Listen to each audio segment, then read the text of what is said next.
L'idée de la construction d'un musée pour les collections antiques revint à M. Adrien Berbrugger, premier conservateur, en 1838. Il réserva une pièce spéciale dans la caserne des janissaires, rue Bab Azoun, pour ses collections. En 1845, le musée obtint une dizaine de chambres au palais de la Djenina. En 1863, le musée fut installé dans le palais de Mustapha Pacha jusqu'en 1896, date à laquelle on construisit un bâtiment dans un jardin botanique nommé le Parc de la Liberté, situé au cœur d'Alger. Le Musée national des antiquités est inauguré le 19 avril 1897.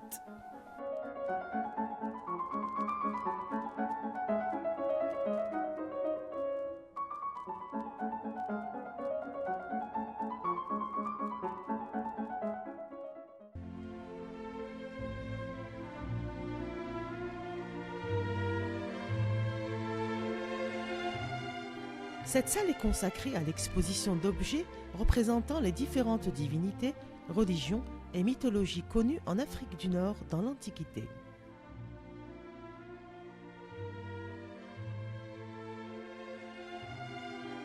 Cette célèbre mosaïque fut découverte près de Batna.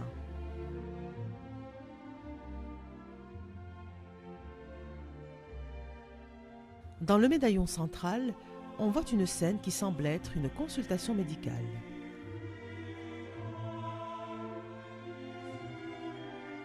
Le personnage assis est en réalité Esculape, dieu guérisseur et sauveur.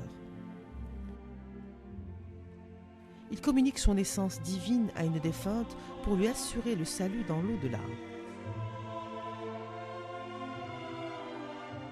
Aux angles figurent 4 jeunes gens dont le corps se termine en serpent supportant le médaillon central. Il y a un sarcophage qui renferme le corps momifié de la défunte dont est mentionné le nom en latin Urbanilae. Au-dessous du médaillon, cette inscription en grec disant « Je n'étais pas, j'ai été, je ne suis plus, peu importe ». La mosaïque a été trouvée dans une chambre funéraire devant ce sarcophage sur lequel sont gravés en grec le nom de la défunte et celui de son époux survivant.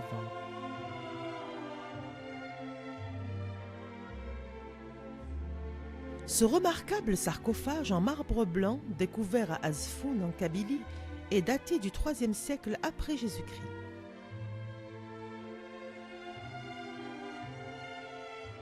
Il représente des scènes de la légende de Bellérophon. Pour expier un meurtre qu'il avait commis, Bellérophon se rendit chez Proétos, roi de Tyrinthe, dont l'épouse Sténébé s'éprit du jeune héros. Repoussé, Sténébé se vengea en le calomniant à son mari. Le roi adressa Bellérophon à son beau-père Iobatès, lui-même roi de Lycie, avec un message contenant son arrêt de mort.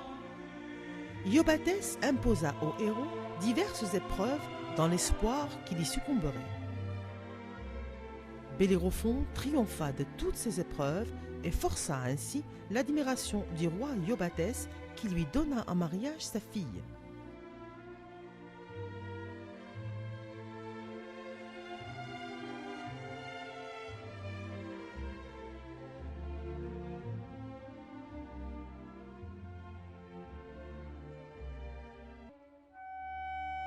Cette stèle découverte à Abizar, village de Kabylie, représente l'art berbère.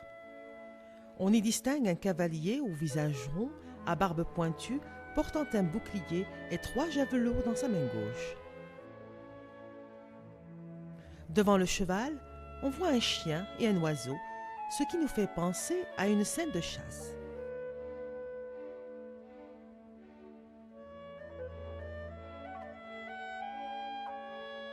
Cette inscription libyque nous renseigne sur l'ancienne langue parlée par nos ancêtres. De cette langue dérive le berbère, parlé aujourd'hui dans différentes régions d'Afrique du Nord.